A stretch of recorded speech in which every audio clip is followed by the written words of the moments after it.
السلام عليكم ورحمة الله وبركاته. إن الحمد لله نحمده ونستعينه ونستغفره ونعوذ بالله من شرور أنفسنا ومن سيئات أعمالنا. من يهده الله فلا مضل له ومن يضلل فلا هادي له. وأشهد أن لا إله إلا الله وحده لا شريك له وأشهد أن محمدا عبده ورسوله صلى الله تعالى عليه وعلى آله وصحبه وسلم تسليما كثيرا. يا أيها الذين آمنوا اتقوا الله حق تقاته ولا تموتن إلا وأنتم مسلمون.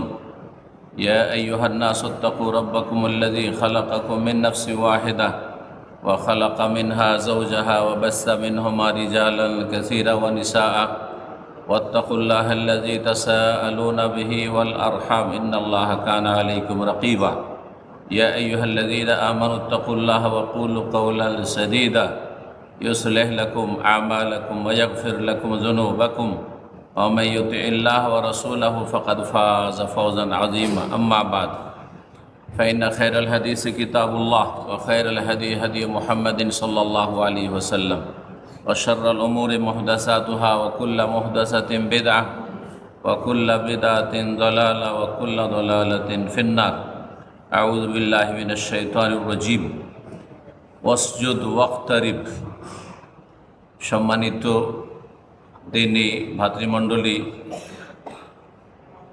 পর্দার আড়ালের মা এবং বোনেরা, আল্লাহ রাব্বুল আলামিনের প্রশংসা এবং প্রিয় নবী সাল্লাল্লাহু আলাইহি সাল্লামের উপর সালাত ও সালামের পর আজ 15ই রজব 1445 হিজরি মোতাবেক 27শে জানুয়ারি 2024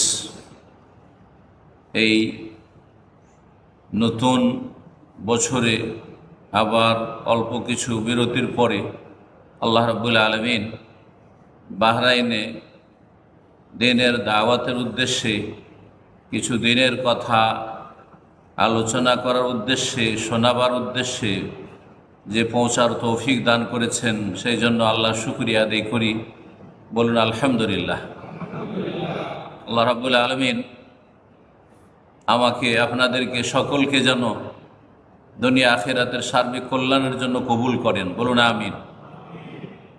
আল্লাহ রাব্বুল আলামিন যদি কাউকে কবুল করেন তাহলে তাকে অবশ্যই জান্নাতের পথে রাখবেন, কিন্তু তার জন্য আমাদেরকে আমাদের করণীয় করে যেতে হবে।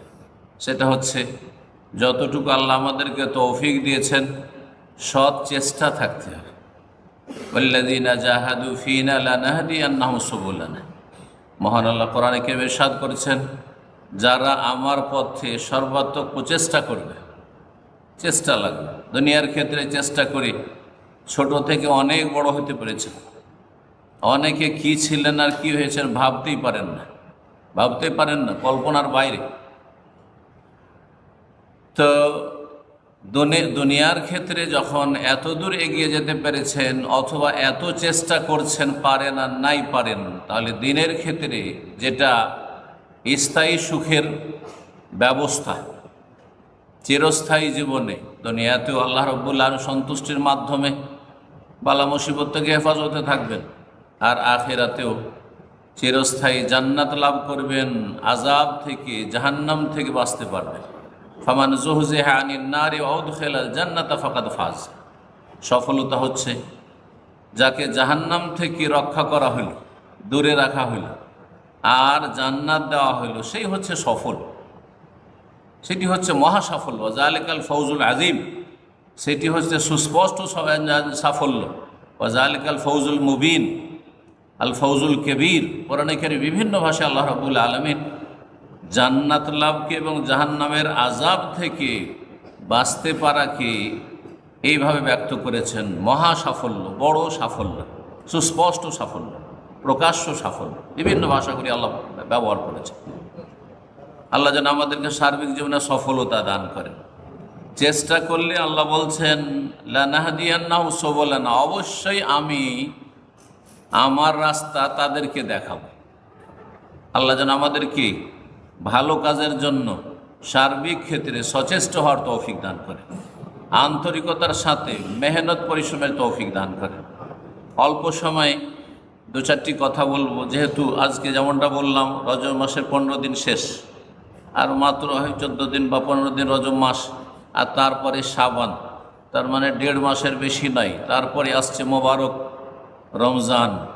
আল্লাহ রাব্বুল আলামিন যেন এরকম বহু রমজান আমাকে আপনাদের সকলকে দান করেন, সুস্থতার সাথে, ঈমানের সাথে, তাকওয়ার সাথে, এবং দুনিয়া আখিরাতের সার্বিক কল্যাণ হাসিলের তৌফিক দান করেন। এই রমজানকে আল্লাহ যেন আমাদের জীবনে মোবারক করেন, বরকতপূর্ণ করেন। এই রমজান যেহেতু সামনে আসছে, সেই জন্য তার পূর্বে করণীয় সম্পর্কে কিছু আলোচনা করব। শুরু করেছি একটি ছোট্ট আয়াত দিয়ে, অনেকের মুখস্থ আছে, এবং কোরআনে কারীমে যেই সূরাটির প্রথম কয়েকটি আয়াত কোরআনে কারীমের সর্বপ্রথম নাজিল হয়েছে, সূরা আলাক। সূরা আলাক, ইকরা বিস্মি রাব্বিকাল্লাযী খালাক। এই সূরা আলাকের শেষ একটি ছোট্ট আয়াত, দুটো কথা রয়েছে, দুটো কালেমা বা দুটো বাক্য রয়েছে, ওয়াসজুদ ওয়াক্তারিব। আল্লাহ বলছেন সেজদা করো আর আল্লাহর নৈকট্য অর্জন করো। সেজদা করো, এর মাধ্যমে আল্লাহর নৈকট্য অর্জন করো। ওয়াক্তারিব, ওয়াক্তারিব কুরবাত থেকে করিব হও। সেজদা করা কোরআনে কারীমে যেই আয়াতে ব্যবহার হয়েছে, মনে রাখবেন এর তাফসীর, যে শুধু সেজদা নয়, বরং সালাতের ভিতরে সেজদা, নামাজের ভিতরে সেজদা, নামাজ আদায় করার মাধ্যমে সেজদা করা। আর সবচাইতে গুরুত্বপূর্ণ সালাত হচ্ছে 5 ওয়াক্ত ফরজ সালাত, আর তারপরে যেসব সুন্নত সালাত রয়েছে, বেতর রয়েছে, তাহাজ্জুদ রয়েছে, ইত্যাদি ইত্যাদি, সালাতুদ দুহা রয়েছে, নওয়াফিল রয়েছে, সেগুলি পড়ে। তো ওয়াসজুদ, যেখানে যে কোনো ভাষা দিয়ে সেজদা শব্দটি ব্যবহার হয়েছে কোরআনে কারীমে, শুধু সেজদা নয় যে আপনি আয়াত পড়ে যখন তখন সেজদা দেবেন আপনি, আর মনে করবেন যে সেজদার মাধ্যমে আল্লাহর সান্নিধ্য লাভ করেছি, এইটা চলবে না। কারণ যিনি মুহাম্মদুর রাসূলুল্লাহ সাল্লাল্লাহু আলাইহি সাল্লাম, তার ওপর এই আয়াতগুলি নাযিল হয়েছে, তিনি এই আয়াতগুলির বাস্তবায়ন করেছেন। মা আয়েশা রাদিয়াল্লাহু তাআলা আনহাকে যখন জিজ্ঞাসা করা হয় কাইফা কানা খুলুক রাসূলিল্লাহ সাল্লাল্লাহু আলাইহি ওয়াসাল্লাম, রাসূলুল্লাহ সাল্লাল্লাহু আলাইহি ওয়াসাল্লামের আচরণ কেমন ছিল, রাসূলুল্লাহ সাল্লাল্লাহু আলাইহি ওয়াসাল্লামের চরিত্র কেমন ছিল, রাসূলুল্লাহ সাল্লাল্লাহু জীবনযাপন কেমন ছিল। চরিত্র মানে আমরা বুঝি শুধু মানুষের সাথে মানুষের আচরণ, ভালো আচরণ ভালো চরিত্র, মন্দ আচরণ মন্দ চরিত্র, কিন্তু তার আগে মানুষের রবের সাথে আচরণ, আপনার মালিকের সাথে, যিনি সৃষ্টি না করলে আপনার আমার পৃথিবীর কোনো অস্তিত্ব থাকতো না, আসতো না পৃথিবীতে, সেই আল্লাহর সাথে, সেই রবের সাথে যিনি প্রতিপালন করেছেন, আমাদের করছেন, এবং যিনি সমস্ত নিয়ামত আমাদেরকে দিয়েছেন, দিচ্ছেন, যিনি সৎ অসৎ মুসলিম কাফের অনুগত অবাধ্য সবাইকে আল্লাহ দান করছেন উদার হস্তে, বরং পাপীকে, কাফেরকে, জালেমকে অনেক সময় ছাড় দিচ্ছেন, যদিও ছেড়ে দেবেন না, ছাড় দিচ্ছে। যেইভাবে আল্লাহ রাব্বুল আলামিন ধৈর্য ধারণ করছেন, সেটা কোনো মানুষের পক্ষে সম্ভব না। আপনি 1 দিন 2 দিন 3 দিন ছাড়বেন আপনার কর্মচারীকে, আপনার অধীনস্থকে, তারপরে না, তোর এত বাড়াবাড়ি ছাড়া যাবে না, শেকড় কেটে দেবে না। কিন্তু রব্বুল আলামিন, আপনি 60 বছর 70 বছর 80 বছর বাঁচছেন, আল্লাহর নাফরমানি করেই যাচ্ছেন, পাপ করেই যাচ্ছেন, সব কিছুই দিচ্ছেন আপনাকে। অনেক আল্লাহর ওলি, আর নেক বান্দা পরহেজগার, তাদের চাইতে ভালো দিচ্ছেন পার্থিব জগতে, তবে আখেরাতে দেবেন না। পরকালে পাওয়ার জন্য তৌহিদ, আল্লাহর একত্ব ঠিক থাকতে হবে, ফরজ ইবাদত বন্দেগী ঠিক থাকতে হবে, জীবনে যে বিভিন্ন ফরজ ওয়াজিবাতগুলি রয়েছে সেগুলি ঠিক থাকতে হবে, আর হারাম নাজায়েজ কাবিরা থেকে অবশ্যই বেঁচে থাকতে হবে, না হলে আখিরাতে পাওয়া যাবে না।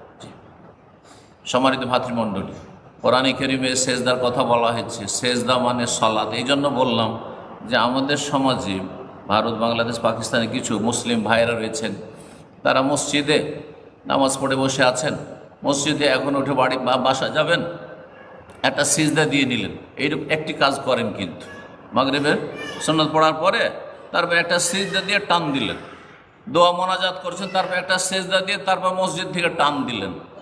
এই একটা কাজ করে থাকে অনেকেই। ভালো করে জেনে রাখুন যে এটি বিদআত, এটি করে নেকি পাওয়া যাবে না, এটি সুন্নত নয়, এটি রাসূলুল্লাহ সাল্লাল্লাহু আলাইহি তরিকা নয়। আর এবাদত তখনই এবাদত হবে যখন তাতে দুটো শর্ত বিদ্যমান থাকে, দুটো কন্ডিশন রয়েছে এবাদত হওয়ার জন্য। এক হচ্ছে সেই কাজটি হবে একমাত্র আল্লাহর জন্য, আর একটি শর্ত হচ্ছে যে একমাত্র প্রিয় নবী মুহাম্মদ রাসূলুল্লাহ যার কালিমা পড়েছেন, যেমন আল্লাহর এবাদত ছাড়া আর কারো এবাদত করবো না, লা ইলাহা ইল্লাল্লাহ বলেছেন, এর মাধ্যমে আপনি মুসলিম হয়েছেন, তেমনই মুসলিম হয়েছেন মুহাম্মদুর রাসূলুল্লাহর সাক্ষ্য প্রদান করে। তাহলে মুহাম্মদ যে রাসূলুল্লাহ, আল্লাহ রসুল, আল্লাহর দূত, হ্যাঁ, তিনি আল্লাহর বিধান আমাদের পর্যন্ত পৌঁছে দেওয়ার মাধ্যম। তাহলে তার মাধ্যম দিয়ে আপনাকে ইবাদত বন্দেগী শিখে সেটা পালন করতে হবে। তো রাসূলুল্লাহ সাল্লাল্লাহু আলাইহি ওয়াসাল্লামের ওপর যে আয়াতগুলি নাযিল হয়েছে আর সেগুলি বাস্তবায়ন করেছেন তিনি, আল্লাহ কোরআনে বলছেন ওয়াসজুদ, সিজদা করো আর সান্নিধ্য লাভ করো। রাসূলুল্লাহ সাল্লাল্লাহু আলাইহি ওয়াসাল্লাম এমনিতে যখন তখন সিজদা করেননি, সিজদা করেছেন একমাত্র সালাতের ভিতরে প্রতি রাকাতে 2 সেজদা। এটা হচ্ছে আসল সেজদা, ফরজ হোক আর সুন্নত হোক, প্রত্যেক রাকাতে 2 করে সেজদা। আর নামাজের বাইরে সেজদা আছে শুধুমাত্র, শোনেন, একটি ক্ষেত্র হচ্ছে সেজদায় তেলাওয়াত। কোরআনে কারিমে যে তেলাওয়াতের সেজদাগুলি রয়েছে, সেজদার আয়াতগুলি, তার মধ্যে এটি একটি, ওয়াসজুদ ওয়াক্তারিব, সেজদা করো আর আল্লাহর সান্নিধ্য লাভ করো, আল্লাহর নৈকট্য অর্জন করো সেজদার মাধ্যমে। নামাজ পড়ার মাধ্যমে, সালাত আদায়ের মাধ্যমে, 5 ওয়াক্ত সালাতের হেফাজতের মাধ্যমে আল্লাহর নৈকট্য অর্জন করো, সান্নিধ্য লাভ করো। এখানে একটি সেজদা। এইরকম কোরআনে কারিমে যে 15টি সেজদা রয়েছে, সঠিক হচ্ছে 15টি সেজদা, 14টি নয়। সূরা হজে 2টি রয়েছে আর সূরা সদে 1টি রয়েছে। সূরা সদ নিয়ে ইখতিলাফ রয়েছে। একদল বলছে সূরা সদে সেজদা নাই কিন্তু হজে 2টি আছে, আর একদল বলছে সূরা সদে আছে কিন্তু সূরা হজে 1টি সেজদা আছে। যার ফলে আমাদের সমাজে যারা এইসব মাসলা মাসাইলগুলো জানেন কিন্তু ভুল জানেন, তারা বলেন যে কোরআনে 14টি সেজদা আছে, না 15টি সেজদা আছে। কোরআনে কতটি সেজদা আছে? তেলাওয়াতের সেজদা 15টি আছে। তো এই একটি সেজদা নামাজের বাইরে সেজদা, তেলাওয়াতের সেজদা। আর একটি সেজদা হচ্ছে সেজদায়ে শুকুর, সেজদা শুকুর। সাহাবীরা বলছেন যে কানা রাসূলুল্লাহ সাল্লাল্লাহু আলাইহি ওয়াসাল্লাম ইযা আতাহু আমরুন ইয়াসুররুহু, রাসূলুল্লাহ সাল্লাল্লাহু আলাইহি ওয়াসাল্লামের কাছে এমন কোন আনন্দের বিষয়, খুশির বিষয় যখন সুসংবাদ আসতো, হ্যাঁ, তখন খাররা লিল্লাহি শুকরান সাজিদান, তখন শুকরানা সেজদায় নবী সাল্লাল্লাহু আলাইহি ওয়াসাল্লাম লুটিয়ে পড়তেন, সেজদা করতেন। তাহলে সেজদায় শুকুর আছে, সেজদা শুকুর আছে। এখানে কারেকশন করেন, সংশোধন করেন। আমাদের দেশে শুকরানা নামাজ আছে। কি আছে? শুকরানা নামাজ। বিয়ে শাদীর মজলিসে বরযাত্রী বসে আছে, বিয়েটা যখন কবুল করা হইল তখন ওই পাত্র কি করতে লাগলো? হ্যাঁ, দাঁড়িয়ে 2 রাকাত নামাজ পড়তে লাগলো। কোনো হাদিস দ্বারা প্রমাণ নেই। একটিও হাদিস দেখাতে পারবেন না যে রাসূলুল্লাহ সাহাবায়ে কেরাম কোনো খুশির খবর, হ্যাঁ, বদরে বিজয় হয়েছেন আর 2 রাকাত শুকরানা নামাজ পড়ছেন, খয়বরে বিজয় হয়েছেন, মক্কা বিজয় হয়েছে আর শুকরানা 2 রাকাত নামাজ পড়ছেন। যদিও মক্কা বিজয়ের দিন সালাতুদ দুহা পড়েছেন নবী সাল্লাল্লাহু আলাইহি ওয়াসাল্লাম উম্মে হানির বাড়িতে, সেটা কেউ কেউ বলেছে শুকরানা, কিন্তু সঠিক হচ্ছে যে সেটা সালাতুদ দুহা চাস্তের নামাজ ছিল। তো যাই হোক, শুকরানা নামাজ বলে কিছু নেই, কিন্তু আমাদের সমাজে শুকরানা নামাজ আছে, শুকরানা সেজদা আছে। সেই সেজদা আমাদের দেশের মানুষরা জানে না। কত খুশির খবর আসছে, হ্যাঁ, ছেলে হয়েছে, মেয়ে হয়েছে, খবর পেয়েছেন, অথবা প্রমোশন হয়েছে, বেতন বেড়েছে, তো এই হয়েছে, ছেলের চাকরি হয়েছে, তো কেউ বিদেশ যেতে পেরেছে, ভিসা লেগেছে, মেলা খুশির খবর। দুনিয়ার মেলা খুশির খবর হয়েছে। আমাদের দেশের মানুষরা সেজদায়ে শুকুর করতে যায় না, কারণ সুন্নত সম্পর্কে অধিকাংশ লোকের, সহি সুন্নাহ সম্পর্কে জ্ঞানের শোচনীয়তা, স্বল্পতা। দুই নম্বর কথা, যদি সুন্নত সম্পর্কে জানতে পারে কিন্তু আমাদের হুজুরেরা ভুলটা শিখে রেখেছে, যখন ভুল মগজে বসে আছে তো সঠিকটা ঢুকতে চায় না, ভাবছেন যে এইটা মনে হয় আমাদের তরিকাতে না, আমাদের মজাবে না, অন্য কোনো তরিকায় আছে। এই যে এক ভ্রান্ত ধারণা, যার ফলে হক কথা সত্য কথা আসার পরেও সেটাকে অস্বীকার করে দিচ্ছে। বলছিলাম এবাদত তখনই এবাদত হবে যখন দুটো শর্ত তাতে পাওয়া যাবে। একটি হচ্ছে যে একমাত্র আল্লাহর জন্য কাজটি করেন, তো সেটা হচ্ছে এবাদত, এক শর্ত। দ্বিতীয় শর্ত, একমাত্র রাসূলুল্লাহ সাল্লাল্লাহু আলাইহি ওয়াসাল্লামের তরিকা অনুযায়ী যদি করেন তাহলে এবাদত হবে। কাজটি যদি আপনি আল্লাহ ছাড়া অন্যের জন্য করেন, সেজদাই করছেন, সেজদা গুরুত্বপূর্ণ ইবাদত। সেজদাতে যেভাবে মানুষ নিজেকে একবারে লুটিয়ে দেয়, অহংকার মুক্ত করে দেয়, এত সুন্দর কপাল এবং মুখমণ্ডল, চেহারা, নাক, মুখ, তার কত যত্ন, গোটা শরীরের মধ্যে সবচাইতে শ্রেষ্ঠ অঙ্গ হচ্ছে মানুষের মুখমণ্ডল, সেটাকে ধুলোতে ধূসরিত করে দিচ্ছে। ধুলো বালি যাই থাকে না কেন সেজদা করে পড়ছে, সেজদার সময় হয়েছে, নামাজের সময় হচ্ছে, সেজদায় লুটিয়ে পড়ছে। এর চাইতে বেশি কাছে হওয়ার আর কোনো ইবাদত বন্দেগী নেই। এই মর্মে সহিহ মুসলিমের হাদিস প্রিয় নবী সাল্লাল্লাহু আলাইহি ওয়াসাল্লাম বলছেন, আকরাবু মা ইয়াকুনুল আবদু মির রাব্বিহি ওয়া হুয়া সাজিদ। বান্দা সবচাইতে নিকটবর্তী হয়ে যায় তার মালিকের রবের, ওয়া হুয়া সাজিদ, যখন সেজদায় লুটিয়ে পড়ে। যখন সেজদায় সবচাইতে কাছে চলে গেছেন আল্লাহ রাব্বুল আলামিনের, অথচ তিনি সত্তার দিক থেকে 7 আসমানের ওপর তার আরশে, আর সেজদায় যখন লুটিয়ে পড়েছেন তখন আকরাব, সবচেয়ে নিকটবর্তী আপনি আমি। আল্লাহ বলছেন সেজদাতে পড়ে যদি তুমি দোয়া করো, ওয়াইজা সাআলাকা ইবাদি আন্নী ফাইন্নী করিব, তাহলে আমি করিব, আমি খুব নিকটে, দূরে নই, দূরে নই।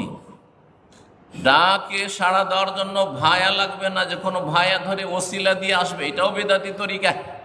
হ্যাঁ, আর যদি আল্লাহকে না ডাকে অন্যকে ডাকেন তো এটা শিরক। যে কথাটি বলছিলাম যে এবাদত, যদি কাজটি তো এবাদত সেজদা, কিন্তু সেই সেজদা যদি আল্লাহকে না করে বাবাকে করেন, মাকে করেন, হ্যাঁ, অমুসলিমেরা মাকে করে, আর এক শ্রেণীর মুসলিম, কথিত মুসলিমরা আছে যারা বাবাকে সেজদা করে, হ্যাঁ, দাফন করে দিয়ে মাজারে সেজদা করে, তাহলে সেই সেজদাটি শিরক, এবাদত আর থাকলো না।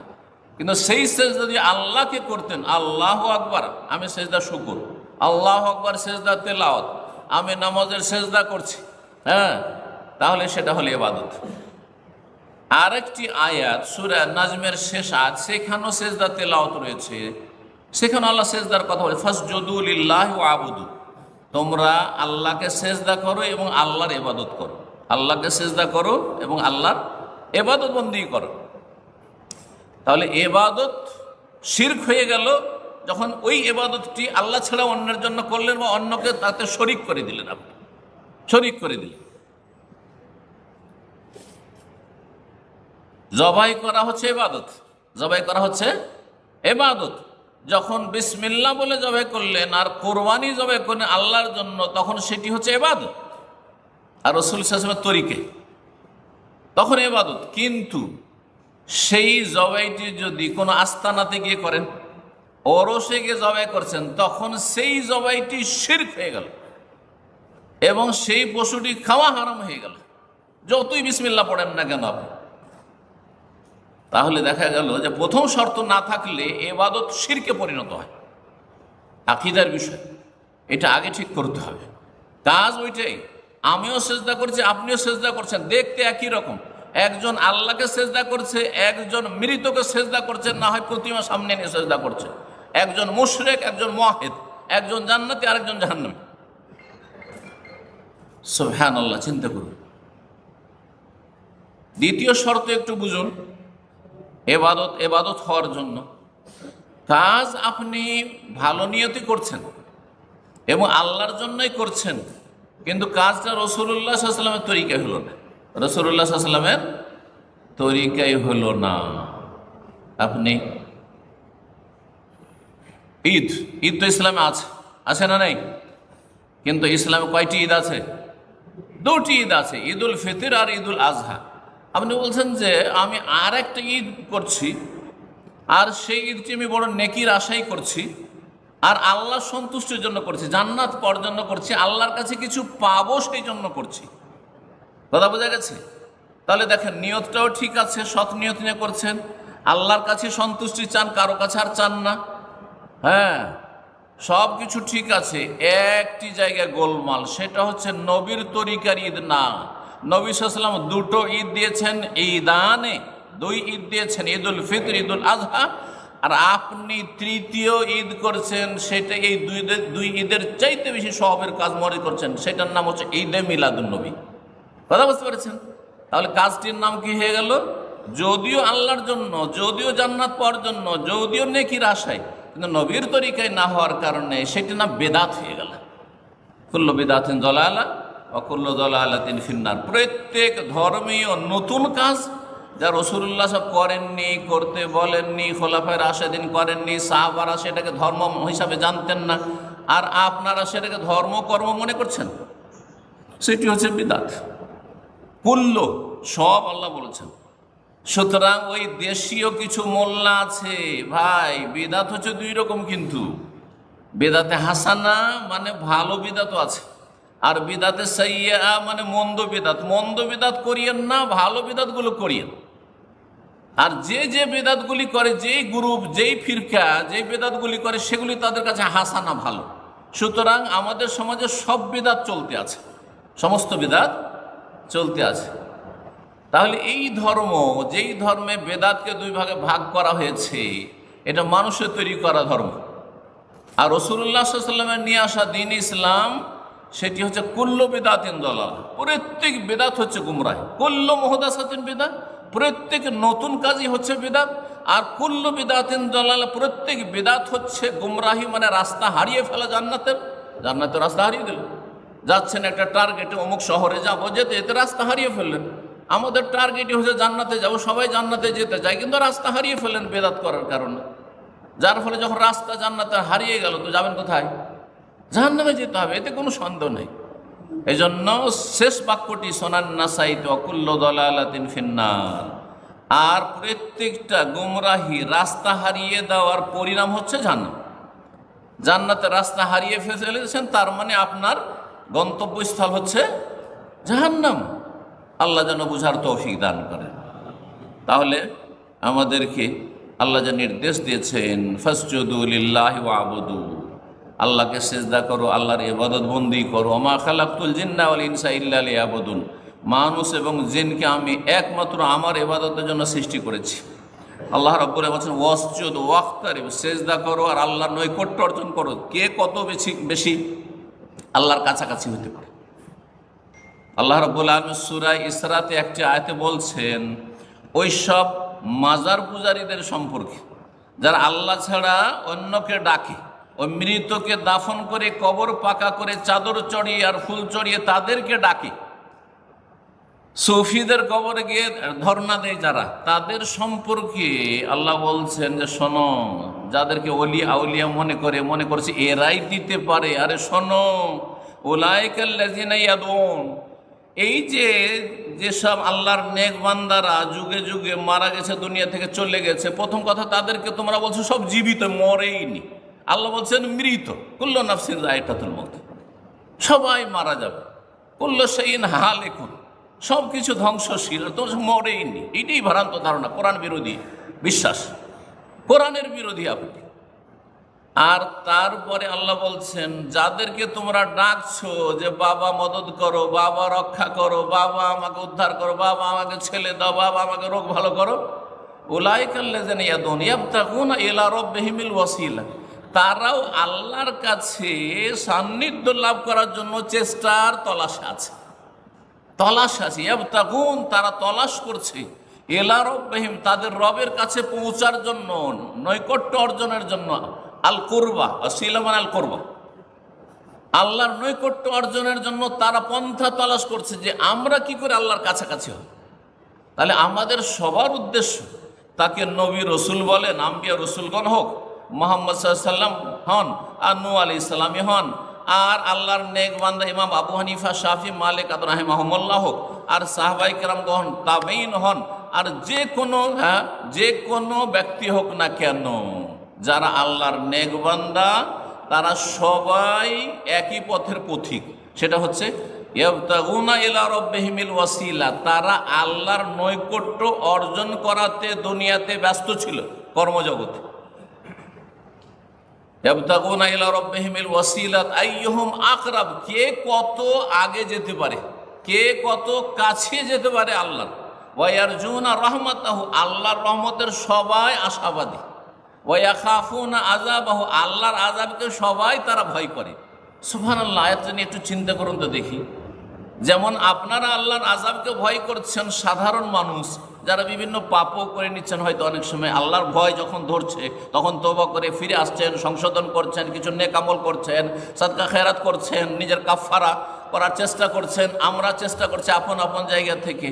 আমাদের চাইতে যারা বড়, যুগে যুগে চলে গেছে, যাদের দিকে ইঙ্গিত করলাম, সাহাবায়ে কেরামগণ হন, আর তাবেঈন হন, তাবা তাবেঈন হন, আম্বিয়া রসুল হন, আর জিলানি হন, আর চিস্তি হন, আর খাজা হন, যেই হোক না কেন, শাহজালাল হোক আর শাহপুরান হোক, তাদের সম্পর্কে এই কথাগুলি ফিট করেন তো আল্লাহ বলছেন উলাইকা, এরাই তারা, আল্লাযীনা ইয়াদুন, যাদেরকে এই মুশরিকরা, বহুত্ববাদীরা, এই মাজার পূজারীরা ডাকছে, ইয়াবতাগুনা ইলা রাব্বিহিল ওয়াসিলা, তারা আল্লাহর সান্নিধ্য লাভের জন্য তার রাস্তা তলাশ করছে। আইয়ুহুম আকরাব, কে কত আল্লাহর কাছাকাছি হতে পারে। আর আল্লাহর রহমতের তারা আশাবাদী এবং আল্লাহর আযাবকে তারা ভয় করে থাকে। এই ছিল তাদের জীবনযাপন। আপনিও সেই পথের পথিক হন, আপনি সবাই সেই পথের পথিক। তারা যেইভাবে আল্লাহর সান্নিধ্য লাভ করে এগিয়ে চলে গেছে, ওয়াসজুদ ওয়াক্তারিবের উপর আমল করেছে, আমিও ওয়াসজুদ ওয়াক্তারিবের উপর আমল করেন। সেজদা করুন, বেশি বেশি ইবাদত বন্দেগী করুন, নামাজ পড়ুন, ফরজ আদায় করুন, তারপরে সুন্নত, তারপরে নফল, এইভাবে। আর অন্যান্য ইবাদত বন্দেগীর ক্ষেত্রেও ঠিক ওই রকমই, শুধু নামাজের ক্ষেত্রে নয়। হ্যাঁ, সিয়ামের ক্ষেত্রে, রোজার ক্ষেত্রে ফরজ রোজা অবশ্যই রাখুন, তারপরে সুন্নত করুন, তারপরে নফল রোজা সোমবার বৃহস্পতিবার করুন, মাসে 3টি করে করুন। জাকাত ফরজ আদায় করেন, তারপরে আপনি নফল দান সাদকা খুব বেশি বেশি করতে থাকেন। হজ জীবনে একবার ফরজ আদায় করে নেন, আর একবার উমরা করেন, তারপরে বারবার হজ উমরা করতে থাকেন আপনি। এইভাবে আপনি আল্লাহর সান্নিধ্য লাভ করার চেষ্টা করেন, যেইভাবে আপনার আমার চাইতে সিনিয়ররা যুগে যুগে করেছে। এটি হচ্ছে নাজাতের পথ, এটি হচ্ছে মুক্তির পথ, এটি হচ্ছে সফলতার পথ। আল্লাহ রাব্বুল আলামিন আমাদের সকলকে তৌফিক দান করেন। সামনে রমজান মাস আসছে। রমজান মাস শুরু হওয়ার আগে আমাদের কিছু করণীয় রয়েছে। যখন মসজিদে আসেন নামাজ পড়ার জন্য, এমনিতে যে কোনো অবস্থায় চলে আসেন না, তার জন্য একটা প্রস্তুতি থাকে, অবশ্যই প্রস্তুতি থাকে। চিন্তা করেন যে আমার কাপড়টা পাক না না পাক। হ্যাঁ, কাপড়ে নাপাকি তো লেগে নেই। যদি নাপাক থাকে, নাপাক কাপড় পরে কিন্তু মসজিদে আসবেন না। যদি নামাজ পড়ার নিয়ত থাকে তো মসজিদে নাপাক কাপড় নিয়ে, নাপাক শরীর নিয়ে, গোসল ফরজ হয়ে আছে, উজু নেই, আর মসজিদে এসে বসে আছেন নামাজ পড়ছে, এটা কেউ করবেন না। তাহলে উজু না থাকলে উজু করবেন আপনি, গোসল ফরজ থাকলে গোসল করবেন। কাপড় যদি নাপাক থাকে, যেই জায়গায় নাপাকে লেগেছে কমপক্ষে ধুইবেন অথবা কাপড় পরিবর্তন করবেন। যদি শরীরে গন্ধ থাকে, ময়লা থাকে, ঘেমে আছেন, তাহলে গোসল করে পরিষ্কার পরিচ্ছন্ন হবেন, ঠিক কিনা? এইসব হবে। তার সাথে একটু আতর সেন্ট মারবেন যে মসজিদে যাচ্ছি, হ্যাঁ, যাতে করে আমার শরীর থেকে কেউ গন্ধ পেয়ে কষ্ট না পায়, হ্যাঁ, ইত্যাদি ইত্যাদি। তারপরে মানসিকভাবে প্রস্তুতি একটা, আমি যাচ্ছি আল্লাহর ইবাদত করার জন্য যাচ্ছি, আল্লাহকে ডাকার জন্য যাচ্ছি, আল্লাহর কাছে চাওয়ার জন্য যাচ্ছি, আল্লাহর কাছে কিছু পাওয়ার জন্য যাচ্ছি। এই যে মন মানসিকতা প্রস্তুতি। মসজিদে ঢোকার ক্ষেত্রে যে প্রস্তুতিগুলি বললাম সংক্ষেপে, ঠিক রমজানের আগে ওই ধরনের একটা প্রস্তুতি অবশ্যই হইতে হবে। মানসিক প্রস্তুতি হইতে হবে, আর তারপরে আপনার শারীরিক প্রস্তুতি হইতে হবে। শরীরটাকে সুস্থ রাখার চেষ্টা করতে হবে, যাতে রমজান মাসের রোজাগুলি কাজা না হয়ে যায়, হ্যাঁ, ছেড়ে দিতে বাধ্য না হয়ে যায়। তারপরে আপনার মন মানসিকতা এটা থাকবে যে রমজান মাসে আমি মজবুর না হলে, জরুরি না হলে আমি সফর করব না, কারণ এই রমজানের মোবারক দিনগুলি পাবো না। ঠিক আছে, আল্লাহ ছাড় দিয়েছে, অন্য সময় কাজা করা যাবে, কিন্তু আমি শখ করে আমি সফর করবো না। আমি রমজান মাসে একই জায়গায় থাকবো, আর যথাসাধ্য এই রোজাগুলি রমজান মাসে মোবারক সময় রাখার চেষ্টা করব। এগুলি হচ্ছে মানসিক, শারীরিক, ইমানি প্রস্তুতি। আর তার সাথে সারা বছর দিনে বারবার খেয়ে অভ্যাস, ঠিক না? গরিব মানুষও 3 বার খায়, আর যারা সচ্ছল, যাদের খাবার দাবার অভাব নাই আর আইটেমের অভাব নাই, যখন তখন খেতেই আছে, একটু একটু করে এটা খাচ্ছে ওইটা খাচ্ছে, লেগেই আছে, সবসময় খাবার দাবার লেগে আছে। সারাদিনে যে কতবার খেয়েছে আর কতবার পান করেছে ও বেহিসাব, হিসাবই বলতে পারবেন ও যে কতবার আমি খেলাম। এই যে সারা বছর এত বেশি খেয়ে খেয়ে অভ্যাস, হঠাৎ করে যদি লাগাম লাগিয়ে দেন যে না সারাদিন এই 16 ঘন্টা খেতে পাবি না, 16 ঘন্টা পানি পান করতে পাবি না, তাহলে হঠাৎ করে ফরজ রোজা রাখা মুশকিল হয়ে যাবে। 11 মাস এত বেশি খেয়ে দিয়ে হঠাৎ করে রোজা রাখা বড় মুশকিল হয়ে যাবে। শারীরিকভাবে আপনি ভেঙে পড়বেন, না আমার দ্বারা হবে না, ইমান এইদিকে দুর্বল, আর দুপুর পর্যন্ত বিকাল পর্যন্ত চালিয়ে দেখছেন যে না না রে ভাই আমার দ্বারা এই আর রোজা রাখা হলো না, তখন করলেন কি, রোজা ভেঙে দিলেন। আমাদের সমাজের অনেকেই, অনেক যুবকরা, এমনকি বড়রাও অনেক সময় এই জন্য রোজা ছেড়ে দেয়, দুপুর বিকাল পর্যন্ত রেখে আর পারলাম না আজকে রোজা রাখতে, একটু বাইরে গেছিলাম আর পারলাম না, কারণ অভ্যাস নেই, ঘন ঘন খেয়ে অভ্যাস, পান করে অভ্যাস। সারা বছরে আর লাগাম টাগাম লাগাননি, রোজা রাখার আর কোনো অভ্যাস ট্রেনিং নাই, যার ফলে হঠাৎ করে মহা মুশকিল হয়ে গেছে। এই হিকমতের কারণে শাবান মাসে একটি বিধান রয়েছে। কি বিধান? শাবান মাসের একটি বিধান কে বলতে পারবেন? রাসূলুল্লাহ সাল্লাল্লাহু আলাইহি ওয়াসাল্লাম রমজানের পরে সবচেয়ে বেশি যেই মাসটিতে সিয়াম পালন করেছে, রোজা রেখেছে, সেই মাসটি কোন মাস? শাবান মাস। জানা আছে না? সহিহ মুসলিমের হাদিস, নবী সাল্লাল্লাহু আলাইহি ওয়াসাল্লাম, সাহাবীরা বলছেন, কানা মা আয়েশা রাদিয়াল্লাহু তাআলা আনহা থেকে বর্ণিত, কানা ইয়াসুমু শাবানা ইল্লা কালিলা, শাবান মাসের সামান্য কয়েকটা দিন ছাড়া সমস্ত দিনগুলি, প্রায় দিনগুলি রোজা রাখতেন রাসূলুল্লাহ সাল্লাল্লাহু আলাইহি ওয়াসাল্লাম। রহস্য কি? ট্রেনিং আগে থেকে, অভ্যাস হয়ে গেছে। এই সুন্নত নফল শাবানে রোজা রেখে না খেয়ে থাকা, পিপাসায় থাকার অভ্যাস হয়ে গেছে। এখন রমজান মাস আসলে আর কিছুই লাগে না, অভ্যাস হয়ে গেছে। যেমন এখানে আরেকটি উদাহরণ ওলামারা দিয়েছেন, কিছু কিছু ফরজ নামাজ রয়েছে তার আগেও সুন্নাত পরেও সুন্নাত, আছে না নেই? রহস্য কি? জোহরের আগে সুন্নাত আবার পরেও সুন্নাত, কেন? যাতে করে জোহরের ফরজের কোয়ালিটিটা ভালো হয়। একজন লোক মসজিদে গিয়েছে, তারপরে 2 বা 4, 2-এরও হাদিস আছে 4-এরও হাদিস আছে, 2 বা 4 রাকাত সুন্নত পড়েছে, আর তারপরে একামত হয়েছে, তাকবীরে তাহরিমা সহ নামাজ পড়েছে, ফরজ জোহরের নামাজ, ঠিক না? আরেকজন লোক গেল, যেতে যেতে দেখেছে যে একামত হয়ে গেল, আর কোন রকম করে দৌড়তে গিয়ে দৌড় দিয়ে হয়তো তাকবীরে তাহরিমা ধরলো বা প্রথম রাকাতটা ধরলো, অথবা প্রথম রাকাত ছুটলো। দুইজনেই কিন্তু নামাজ পড়লো মসজিদে গিয়ে জামাতে, আর দুইজনে হয়তো 4 রাকাত পেয়েছে ইমাম সাহেবের সাথে। দুইজনের নামাজের কোয়ালিটিতে পার্থক্য আছে না নেই? অবশ্যই পার্থক্য আছে। একজন আগে থেকে প্রস্তুত হয়ে আছে, সুন্নত পড়ে, ইমানি প্রস্তুতি, রুহানিয়াত তার মধ্যে এসছে, রুহানি প্রস্তুতি তার মধ্যে, কলবের প্রস্তুতি, শারীরিকভাবে মসজিদে মওজুদ রয়েছে, তার তাকবীরে তাহরিমা ছোটার প্রশ্নে ওঠে না, আর তারপরে সে অপেক্ষায় রয়েছে যে কখন একামত হবে আর ফরজ শুরু হবে, রেডি হয়ে আছে। আর আরেকজন যাচ্ছে, আর একটু স্পিডে দৌড়তে দৌড়তে যাচ্ছে, অনেক সময় যদিও দৌড়া ঠিক না বা স্পিডে যাওয়া ঠিক না, নিষেধ করেছে রাসূলুল্লাহ সাল্লাল্লাহু আলাইহি ওয়াসাল্লাম, কিন্তু মানুষ মানে না, আজকাল মনে করছে রাকাতটা ধরতে হবে যাই হোক না কেন। রাসূলুল্লাহ সাল্লাল্লাহু আলাইহি ওয়াসাল্লামের নাফরমানি করে গিয়ে প্রথম রাকাতটা ধরার চেষ্টা, যাতে আবার কাজা না করতে হয়, সময় না বেশি না লাগে। জি, এইভাবে মানুষ যায়, তো এই তো হাফসাচ্ছে, শ্বাস ফুলছে, তার কি আর সেই খুশু হবে? বা যদি ধীর স্থিরভাবেও যায়, তারপরেও কি সেই খুশুটা হবে? কোয়ালিটি কিন্তু সেটা হবে না। ঠিক ওই রকমই আগে থেকে যারা রমজান আসার আগে থেকে প্রস্তুতি নিচ্ছেন, তাদের রমজানের ইবাদত বন্দেগীর কোয়ালিটি, আর যারা সারা বছর গাফেল হয়ে রয়েছেন আর তার হঠাৎ করে রমজান আসলো আর ফরজ রোজা রাখা, তাদের কোয়ালিটিতেও পার্থক্য আছে। আর যারা ঘাটতি করে ফরজ হবে, তাদের তো অবস্থা বলতে হবে না। আরেকটি কথা মনে রাখবেন, সেটা হচ্ছে যে রমজান মাস যখন চলে আসছে, অনেক ভাইয়েরা রয়েছেন বা বিশেষ করে বোনেরা রয়েছেন, তাদের প্রতি মাসে কিছু একটা সময় আছে, পিরিয়ড, যে সময় নাপাক থাকেন। সুতরাং সেই সময় আল্লাহ সলাত মাফ করেছেন, নামাজ মাফ করে দিয়েছেন, কাজা করতে হবে না, কাজা করলেই গুনাহ হবে। যদি মাসিক অবস্থার নামাজ কোনো মহিলা কাজা করে, নেকি হবে না গুনাহ হবে? কেন গুনাহ হবে? সে তো ভালো কাজ করলো। বেদাতীদের খণ্ডন করার জন্য এই যুক্তিটা মনে রাখেন। বেদাতীরা বলছে আমরা রসুলকে মহাব্বত করি, সেই জন্য আমরা মিলাদ করি, সেই জন্য ঈদে মিলাদুন নবী করি, সেই জন্য সম্মিলিত দুরুদ পড়ি, হ্যাঁ এইসব করি।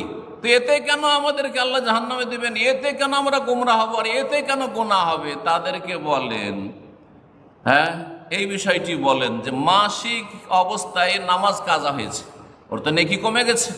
এক সপ্তাহ 10 দিনে হ্যাঁ কত অক্ত নামাজ ছুটে গেছে, তার প্রতিদিনে 5 অক্ত, 5 10 50 অক্ত ছুটে গেছে 10 দিন হয়। তাহলে সেই ঘাটতি পূরণের জন্য সেই মহিলা যদি কাজা করা শুরু করে, তাহলে সে গুনাহগার হবে, বরং এই পাপের কারণে তাকে জাহান্নামে যেতে হইতে পারে। কেন? এই জন্য যে সে আল্লাহর নাফরমানি করলো, রাসূলুল্লাহ সাল্লাল্লাহু আলাইহি ওয়াসাল্লামের নাফরমানি করলো, বিরুদ্ধাচরণ করলো। ওমান আসানি ফাকাদ আবা, যে আমার বিরুদ্ধাচরণ করলো, রাসূলুল্লাহ বলছেন সেই ব্যক্তি জান্নাতে যেতে অস্বীকার করলো। তাহলে দেখেন, নামাজ পড়েও জাহান্নামে যেতে হবে যদি নামাজটা হ্যাঁ ওহির বিধান মোতাবেক না হয়, রাসূলুল্লাহ সাল্লাল্লাহু আলাইহি ওয়াসাল্লামের তরিকা মোতাবেক যদি না হয়। বিষয়টি চিন্তা করুন। জি, খেয়াল খুশি আবেগ ইবাদতবন্দি করলে হবে না, বিবেক ঠিক রাখতে হবে, দলিল ভিত্তিক ইবাদতবন্দি হইতে হবে। রমজান মাস আসার আগে যাদের রোজাগুলি কাজা হয়ে গেছে, ছুটি আছে, কারো 5টা 10টা ছুটি আছে, প্রথম কথা জরুরি যে আপনাকে মনে রাখতে হবে। অনেক মহিলারা গাফিল, মনে রাখে না। তো রোজা গত রমজানে কয়টা ছুটেছে জিজ্ঞাসা করেন, জানি না, মনে হয় এই 8টা না হয় 10টা। হারাম আপনার জন্য যে আপনার রোজা ফরজ ছুটে আছে, আপনি বলে 8টা না 10টা। আপনাকে অবশ্যই মনে রাখতে হবে, লিখে রাখতে হবে, না হয় মনে না থাকলে যে এতটি রোজা আমার ছুটি আছে। যেসব ভাইরা সফর করছে, বিভিন্ন সফরের কারণে অথবা অসুস্থতার কারণে রোজা কাজা হয়েছে, আল্লাহ ছাড় দিয়েছেন 11 মাস। জরুরি নয় যে শাওয়াল মাসেই কাজা করে নিতে হবে, জরুরি নয় যে 2-3 মাস হবে। যত তাড়াতাড়ি কাজা করো করো, উত্তম, যত তাড়াতাড়ি পারেন। কিন্তু এই শীতকাল চলছে, এই শীতকালের এমনি নফল রোজাকে নবী সাল্লাল্লাহু আলাইহি ওয়াসাল্লাম বলছে আল গানিমাতুল বারেদা, হ্যাঁ শীতল গনিমত, হ্যাঁ শীতল গনিমত। লড়াই না করে ধন সম্পদ হাসিল হয়, কষ্ট করলেন না, আর ফিরি ফিরি ধন সম্পদ পেয়ে গেলেন, ধন সম্পদের মালিক হয়ে গেলেন। এই তো শীতকালে রোজা রাখা দিনে আর রাত্রে তাহাজ্জুদকে এটাই বলেছেন রাসূলুল্লাহ সাল্লাল্লাহু আলাইহি ওয়াসাল্লাম, যে সহজে আপনি রাত্রে জাগতে পারবেন, ঘুম পুরা করে আর তাহাজ্জুদ পড়তে পারবেন, আর দিনে খুব সহজেই রোজা রাখতে পারবেন। যদি সুন্নত নফল রোজাতেই সহজ হয়, তাহলে ফরজ যদি আপনার কাঁধে বোঝা থাকে, তাহলে এ বোঝা অবশ্যই এই সময় নামিয়ে নিতে হবে, আর সময় বেশি নেই। 11 মাস সময় দেওয়া হয়েছে, শেষ শাবান মাস পর্যন্ত। শাবান মাসের নফল সুন্নত রোজা বাদ দিয়ে, সোমবার বৃহস্পতিবার রোজা বাদ দিয়ে আপনাকে নিয়ত করতে হবে আপনার কাজা রোজার। কারণ আপনি যদি 11 মাসের মধ্যে কাজা না করেন, অথচ আপনার শরীয়তে এমন কোনো অজুহাত নেই, আর তারপরে আরেক রমজান চলে আসলো, বছর ঘুরে গেল, তাহলে আপনি গুনাহগার হবেন যদিও কাজা করেন। যদিও তারপরে কাজা অবশ্যই করতে হবে, কিন্তু গুনাহগার হবেন। অনেক ওলামারা বলেছেন এই গুনাহগার হওয়ার কারণে আপনাকে কি করতে হবে? কাজাও করতে হবে 1 বছর পার করে দিলে, আর ফিদিয়া কাফারাও দিতে হবে। ফিদিয়া, যারা স্থায়ী রোগী বা বার্ধক্যজনিত কারণে রোজা রাখতে পারছেন না, তাদের ক্ষেত্রে যে ফিদিয়া রয়েছে 1 মিসকিনের খাবার, সেটাও দিতে হবে। অনেক ওলামারা বলে, যদিও এই মতটি অত শক্তিশালী নয়, মাসলা ইখতিলাফি রয়েছে, তারপরেও এই জন্য এটি উল্লেখ করছি যে তাহলে আপনি গুনাহগার। এই জন্য এই ক্ষেত্রে রমজানের প্রস্তুতি হচ্ছে যে গত রমজানের কিছু রোজা ছুটে আছে কিনা, সেই রোজাগুলি অবশ্যই রেখে নেবেন। তারপরে এই যে পরিষ্কার পরিচ্ছন্ন মসজিদে ঢোকার একটা উদাহরণ দিলাম, এটা থেকে একটা শিক্ষা নিতে হবে যে রমজান মাসে যখন আপনি প্রবেশ করতে যাচ্ছেন, তার আগে আপনাকে পরিষ্কার পরিচ্ছন্ন হয়ে যেতে হবে। সেটা কি থেকে? গুনাহ থেকে। বিভিন্ন পাপে জড়িয়ে আছেন, এখন হারাম রোজগার করছেন, এখনও সুদি কারবার করছেন, এখন আপনি বেঈমানি করছেন, এখন হারাম ব্যবসা করছেন, এখন আপনি হারাম দেখছেন, হারাম শুনছেন, গান বাজনা শুনছেন বা নোংরা ফিল্ম দেখছেন, এখন আপনি বিভিন্ন রকমের জুলম অত্যাচারে জড়িত, স্বামী স্ত্রীর উপর জুলম অত্যাচার করছে, স্ত্রী স্বামীর উপর জুলম অত্যাচার করছে, সমস্ত গুনাহ থেকে তওবা করে ফিরে আসতে হবে। তওবা করা হচ্ছে আপনার গোসল করে পরিষ্কার পরিচ্ছন্ন হওয়ার মতো। যেমন মসজিদে ঢুকবেন গোসল করে পরিষ্কার পরিচ্ছন্ন উজু করে, ঠিক তেমনি তওবা হচ্ছে গোসল উজুর মতো পরিষ্কার পরিচ্ছন্ন হয়ে, গুনাহ মুক্ত হয়ে ফ্রেশ হয়ে আপনি রমজানে প্রবেশ করবেন, যাতে করে রমজানে আপনি যথাযথ আল্লাহর ইবাদত বন্দেগীতে মনোযোগী হইতে পারেন। কারণ গুনার বোঝা নিয়ে ইবাদতে মন লাগবে না। যতক্ষণ পর্যন্ত গুনার বোঝা হালকা না করতে পারবে ততক্ষণ পর্যন্ত ইবাদত বন্দেগীতে মনোযোগী হইতে পারবেন না, খুশু আসবে না, একাগ্রতা আসবে না, আন্তরিকতা আসবে না। যার ফলে বলছি যে রমজান মাস আসার আগে এই প্রস্তুতি হচ্ছে, নিজের বোঝাকে হালকা করুন, গুনহার তওবা করে ফিরে আসুন। রব্বুল আলামিন বলছেন অতুবু ইলাল্লাহি জামিয়ান আইয়ুহাল মুমিনুন, সমস্ত মুমিন মুসলিমকে আল্লাহ আহ্বান করে বলছেন, হে মুমিন সকল, তোমরা সকলে আল্লাহর কাছে তওবা করে ফিরে আসো। তুবু ইলাল্লাহ, আল্লাহর কাছে তওবা করে ফিরে আসো। এই নয় যে তওবা করার জন্য কোনো হুজুর কিবলার কাছে যেতে হবে, এটা ভ্রান্ত তরিকা, এটা হচ্ছে ভণ্ডদের তরিকা। আমাদের দেশে একটা তরিকা পীরেরা শিখিয়েছে, ভণ্ডামি শিখিয়েছে, যে তওবা করলে পীরের হাতে হাত দিয়ে গিয়ে তওবা করতে হবে, হুজুরে কিবলার কাছে গিয়ে বলতে হবে আপনি কি কি অপরাধ করেছেন, সুদ খেয়েছেন, ঘুষ খেয়েছেন, ব্যভিচার করেছেন, আর ব্লু ফিল্ম দেখেছেন, তো এই করেছেন সেই করেছেন, সব বলতে হবে। বলার পরে আমাকে পাক পবিত্র করে নেন বলতে হবে। যেমন হিন্দু ধর্মে যদি পুজো পাঠ করতে হয় তো ব্রাহ্মণের মাধ্যমে মন্দিরে কিছু পৌঁছাইতে হবে, শুধু তুমি মন্দিরে যাওয়ার অধিকার রাখো না। ঠিক তেমনই এই ব্রাহ্মণ্যবাদ হচ্ছে এই সুফিজম। আল্লাহ রাব্বুল এসব অনিষ্ট থেকে, সব বিদআত থেকে, সব গুমরাহি থেকে আল্লাহ ফিরে আসার তৌফিক দান করে। আমার কাছে অনেক ভাইরা যুবক যৌবনকালে বিভিন্ন পাপে জড়িয়ে গেছে, এমন কি কেউ ব্যভিচারে লিপ্ত হয়েছে হয়তো দেশে, আর তারপরে সৌদি আরবে এসে আল্লাহকে একটু হেদায়েত করেছে, নিজেকে খুব ধিক্কার দিচ্ছে আর মানসিক খুব অশান্তিতে আছে, তিরস্কার করছে। সে এসে হাজির, আসার পরে বলতে শুরু করেছে যে আমি এই ধরনের কাজ করেছি। যেমনই আমি বুঝতে পেরেছি যে এই ব্যভিচার বা এরকম কোনো খারাপ আচরণের কথা বলতে যাচ্ছে, যেরকম পাপে আমি জড়িয়েছিলাম, খবরদার বলবে না। তোমার পাপকে আল্লাহ ঢেকে রেখেছেন, তুমি ঢেকে রাখো, এটা হচ্ছে ইসলামের বিধান। তোমার মান ইজ্জতকে আল্লাহ ঢেকে রেখেছেন, আমিও জানি না তোমার এই দোস্তুটি সম্পর্কে, তোমার সম্পর্কে আমার সুধারণা যে তুমি একটা মুসলিম ভাই, ভালো মানুষ, কেন আমাকে বলার পরে তুমি আমার কাছে ছোট হয়ে যাবে? না, এটা জায়েজ নয়, মোটেই এটা ইসলামের তরিকা নয়। ইসলামের তরিকা হচ্ছে আপনি রবকে বলুন, কারণ রব জানছেন। হ্যাঁ, রব জানছেন, আপনি যতই লুকান না কেন আল্লাহ জেনেই গেছেন। হ্যাঁ, আল্লাহ সব আলিম, খবীর, বসির, আল্লাহ দেখেছেন, আল্লাহ শুনেছেন, আল্লাহ জানছেন, আল্লাহ সব কিছুর খবর রাখেন, সব কিছুর খবর রাখেন। আর উপরন্তু আল্লাহ এখানে কেরামান কাতেবিন, সম্মানিত লেখকগণকে তাদের ক্যামেরা ফিট করে রেখেছেন। কেরামান কাতেবিন ইয়ালামুনা মা তাফআলুন। জি, ইয ইয়াতালাক্কাল মুতালাক্কিয়ানি আনিল ইয়ামিন ওয়া আনিশ শিমালি কাঈদ, ডানে বামে বসে আছে, প্রস্তুত হয়ে আছে, যেখানেই যান না কেন, যে কোনো জায়গায় যান না কেন। মা ইয়ালফিযু মিন কাওলিন ইল্লা লাদাইহি রাকিবুন আতীদ। সুতরাং রবকে বলুন যে আল্লাহ আমার এই গুনাহ হয়েছে, তুমি মাফ করে দাও। জি, তৌহিদ ঠিক করুন। যারা শিরকি আকীদায় রয়েছেন, শিরক থেকে তওবা করে ফিরে আসেন। আল্লাহ যে কত দয়ালু, সূরা মায়েদায় খ্রিস্টানদের কথা আল্লাহ বর্ণনা করেছেন, ইহুদিদের কথা আল্লাহ বর্ণনা করেছেন। তারপরে আল্লাহ বলছেন তাদের সময় যারা তৃত্ববাদে বিশ্বাসী, আল্লাহর পুত্র সাব্যস্ত করেছে, আল্লাহর স্ত্রী সাব্যস্ত করেছে, হ্যাঁ, তাদের কি কত আল্লাহর মায়া। সুবহানাল্লাহ, সুবহানাল্লাহ, চিন্তা করুন আল্লাহর মায়া দয়া কত। বলছেন আফালা ইয়াতুবুনা ইলাল্লাহি ওয়া ইস্তাগফিরুনা। আরে এরা হতভাগা, এরা কি তওবা করবে না?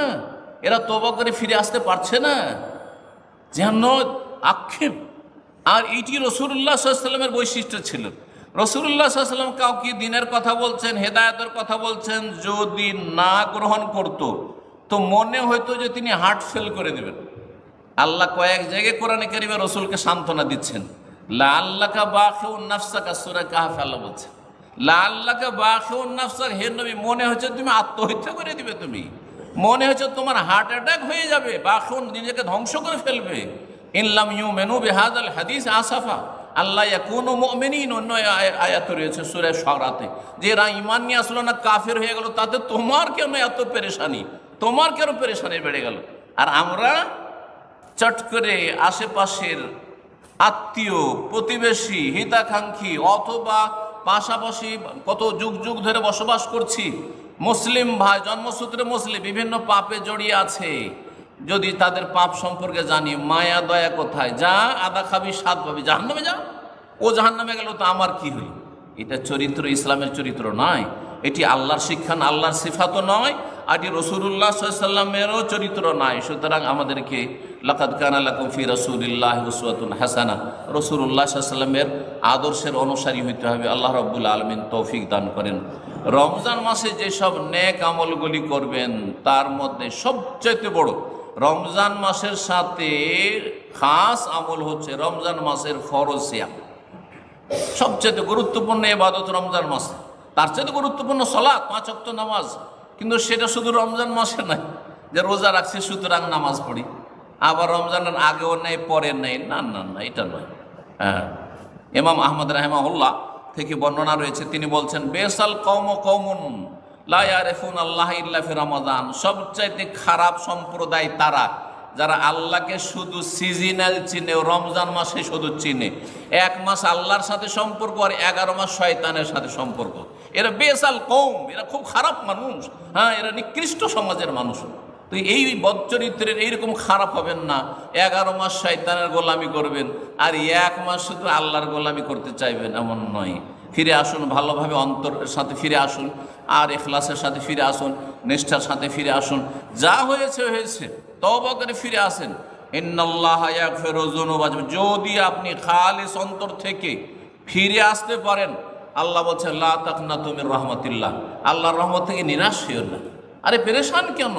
আমি ক্ষমা করার জন্য বসে আছি, আমি ক্ষমা করার জন্য প্রস্তুত আছি। আল্লাহ বলছেন লা তাকনাতু মির রাহমাতিল্লাহ ইন্নাল্লাহা ইয়াগফিরু যুনুবা জামিআ, আল্লাহ সমস্ত গুনাহ মাফ করতে পারে, সমস্ত গুনাহ মাফ করতে পারে। আমি মাঝে মাঝে বলি এই কথাটা, আর নিজেও চিন্তা করি যে আমরা তো জন্মসূত্রে মুসলিম, আমাদের 14 পুরুষ মুসলিম, আর আলহামদুলিল্লাহ মুসলিম যতই পাপ করুক কিছু না কিছু তো নেকি কাজ করছে, তাই না? কিন্তু এইভাবে সারা জীবন থেকে গেলে হবে না, সংশোধন করে ফিরে তওবা করে ফিরে আসতে হবে। হ্যাঁ, এইরকম থাকলে হবে না যে শয়তানেরও আনুগত্য করব আর আল্লাহরও আনুগত্য করব, আর ভাগাভাগি, আনুগত্যকে ভাগ করে দেবো, আল্লাহকে কিছু দেবো কিছু শয়তানকে দেবো, এরকম করলে হবে না। ফিরে আসতে হবে। ফিরে আসার ক্ষেত্রে এই কথাটি আমি বারবার করে নিজেও নিজের ক্ষেত্রে মনে করি, আর আমি নিজের আল্লাহর কাছে বড় আশা রাখি। আর তারপরে আমি চিন্তা করি, আর যারা আমার সামনে আলোচনা শোনেন তাদেরকে বলি যে আপনি কখনো পেরেশান হবেন না।